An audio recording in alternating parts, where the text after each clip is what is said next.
our guy, Buster Olney of ESPN. You hear him on the Baseball Tonight podcast. You hear him on the World Series. You see him on Sunday Night Baseball. And, of course, you hear him each and every week here on The Drive. Buster, how are you, sir? I am cold at the moment. I snuck back here to Montana for a couple days, get some new laundry, and it is, as we speak, it is below zero wind chill factor, and we have 3 inches of snow. Wow! But excited to get back to the World Series. I'll be on a plane and be there in time for first pitch. That is absolutely awesome. All right, before we get to the million things going on, and I know Dan's got a big Red Sox question for you. Oh, of course.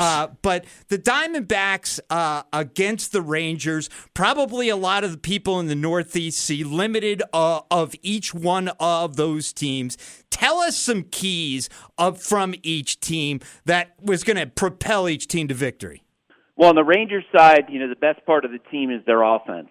They have this very deep lineup. Early in the year when they got off to a good start, I remember texting with Bruce Bochy, their manager, and I asked him, hey, did you think you guys would be as good as you are? And he said, the lineup is deeper than I expected. And that has really played out in this postseason.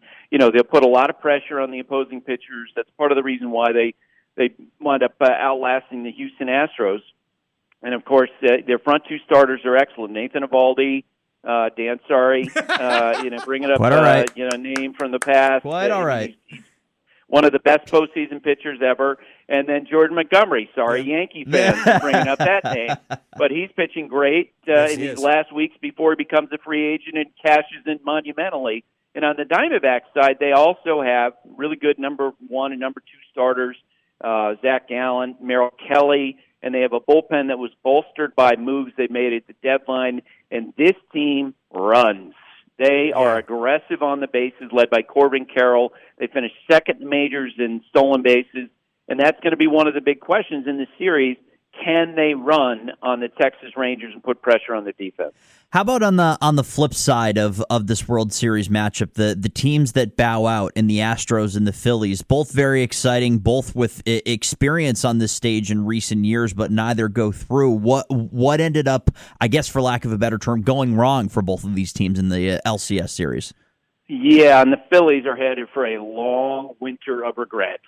They will, for the rest of their lives, they'll be sitting on their porches, in rocking chairs with grandkids, thinking about what could have been in 2023, because they were the best team. Yep. And they could not find a way to get it done. I thought that the adjustments by the Arizona pitchers as that series went along were excellent. And I really do feel like that the pressure that began to weigh on them at the end of the series was, sort of that great crowd that we talked about in Philadelphia, all the excitement, that got turned inside out. Yeah. And so you saw the Phillies hitters all trying to play hero ball and trying to drive the ball out of the ballpark by the end of that series. And with the Astros, 2 things that we talked a couple of times during the year about how it felt like that they were a little bit bored and they weren't totally engaged. But on top of that, I don't think we ever saw the Astros on all cylinders, hit on all cylinders at any point during the year. Jose Altuve got hurt early in the year, broken thumb in the World Baseball Classic. Yordan Alvarez was hurt for a lot of the year. Some of their pitchers were kind of dinged up. Their bullpen wasn't as dominant as it was last year. And they just weren't all there. And I do think it's probably part of the reason why Dusty Baker's moving on as manager. It just never totally felt like they were going to mount a complete defense of their championship from last year. Oh, and so you brought him up. Dusty Baker decides that he is going to step away. What he's done for baseball, I mean, it's a matter of time. He's going to be in the Hall of Fame as a manager, correct? Oh, without a doubt. 3 years will go by, and he'll make one of the most interesting speeches we've ever heard in Cooperstown. Because he's known everybody. Yes. He's known everybody. Yes. He wrote in his book about smoking weed with Jimi Hendrix. Yeah. There you go. He was in the on-deck circle when Babe Ruth broke Hank Aaron's record for Hank Aaron broke Babe Ruth's record for career home runs in 715. And then years later, he became the manager for the guy who broke Hank Aaron's record, Barry Bonds. last spring on the first day of camp, I told Dusty before the interview, because typically, as you guys know, you don't tell people what your questions are ahead of time. But I knew that the potential answer was going to be so interesting that I gave Dusty a heads up, give him a moment to think about it. And I said, Dusty, who reached out to you after you guys won the World Series last year? And sure enough, he didn't disappoint. He said, Sandy Koufax, Wow. Barack Obama, and Snoop Dogg. Okay? Nice. It was the master name dropper without really ever having to try, because all his stories were true. Because he hung out with all these people, and he was amazing. He was great for baseball, and the reason why he was so successful as a manager was he really cared about people. He cared about players. Every time that I would see him, he would say something like, "How's Montana treating you? Tell me about what's going on here." And look, that wasn't about me. That's just how he treated everybody. He's such a good guy, and I'm glad that he's going to get to go home, as he talked about after Game 7, spending more time with his grandkids and his 2 new hunting dogs that he got, who he theorized didn't remember his name at the end of a long baseball season. Hey, Dusty, truly a baseball gen. We're hanging out with our guy, Buster Olney of ESPN. You'll hear him tonight on the coverage of the World Series, which right here on 104.5 The Team. Buster, you'll see him on Sunday Night Baseball and Baseball Tonight. You hear him on the Baseball Tonight podcast and each and every week here on The Drive. All right, Buster, here we go. A team that's been out for about 3 weeks but making headlines with their decisions in the front office, my Boston Red Sox. The decision comes down to Craig Breslow as the new chief baseball officer, 2 stints with the Red Sox as a pitcher, and now coming back to the front office. The 2-part question for me is what do you make of the hiring, and what does Craig Breslow bring that will differentiate himself from what we've seen with past leaders of the baseball ops department? Well, 2 things. One, he is known as a pitching expert, pitching guru. He has a great feel for that, and I think that's the primary reason the Red Sox hired him. It's an organization which has struggled, as you know, to develop and foster pitching, and now you get a guy who's really good at it. That's what he's done in retirement. Super smart. I do think it probably helps compared to some of his predecessors that he played the game, and he has some understanding of connecting with people in the clubhouse in a way that Heim didn't. I mean, let's be real. And I think that that's really going to help. I think the big risk here is that he's a first-timer. Yeah. Like, I'm a little bit surprised that, again, they wind up hiring someone with no experience as a general manager.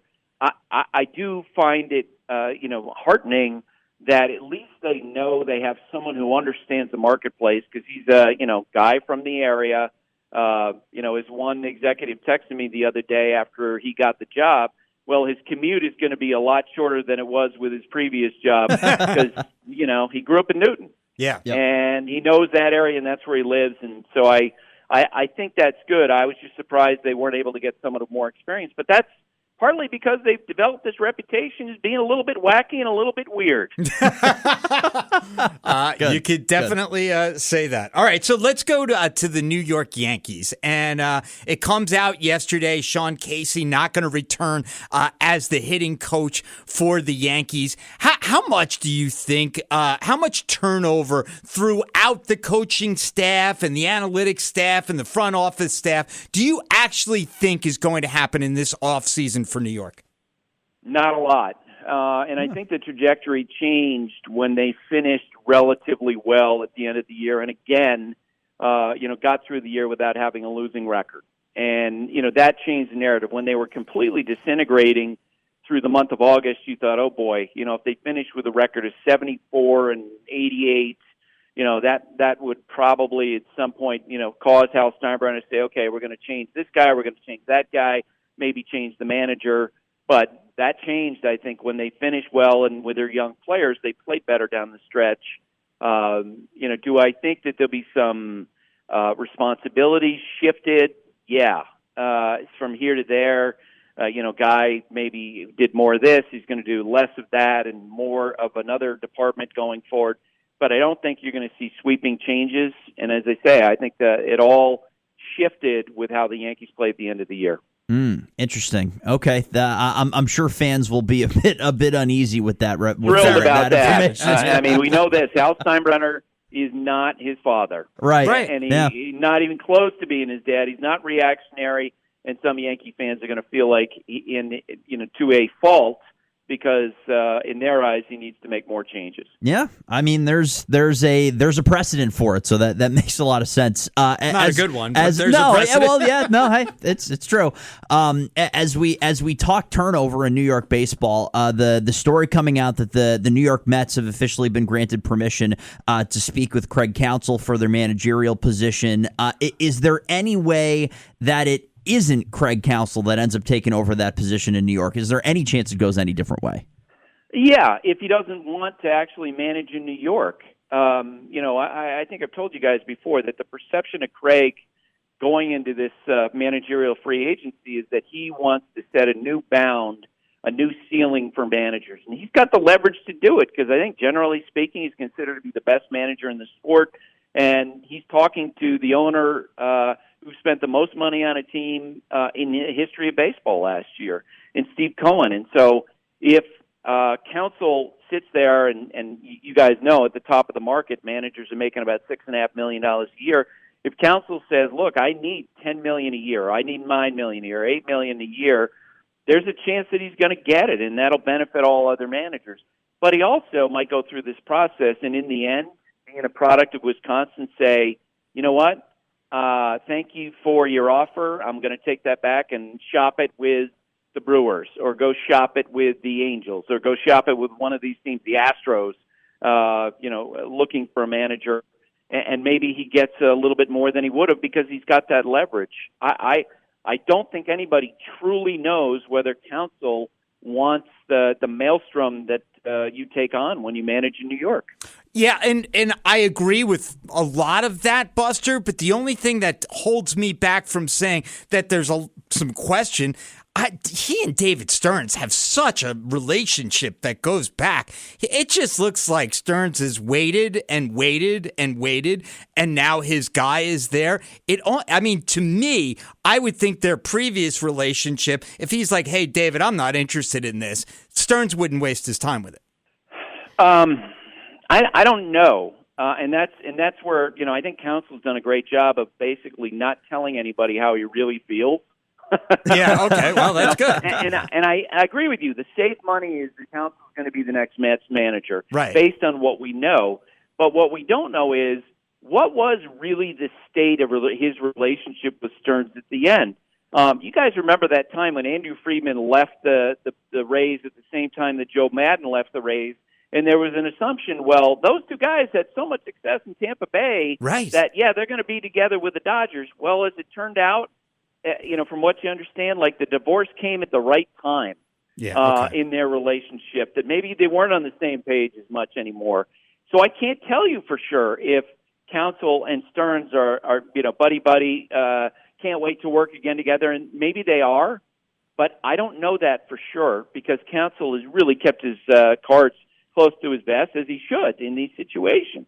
Yeah, he has. And it's funny, it seems like Stearns has as well. I've been very impressed with the way he's sort of handled things quietly so far. And it's been a quiet time, but it does seem like he's got the target. He's our guy, Buster Olney of ESPN. You're going to hear him tonight on the World Series. He's going to get out of the snowstorm over in Montana and get out there for the game. Buster, safe travels. Thank you so much for hanging out with us as always, and we look forward to talking with you in the midst of the World Series next week.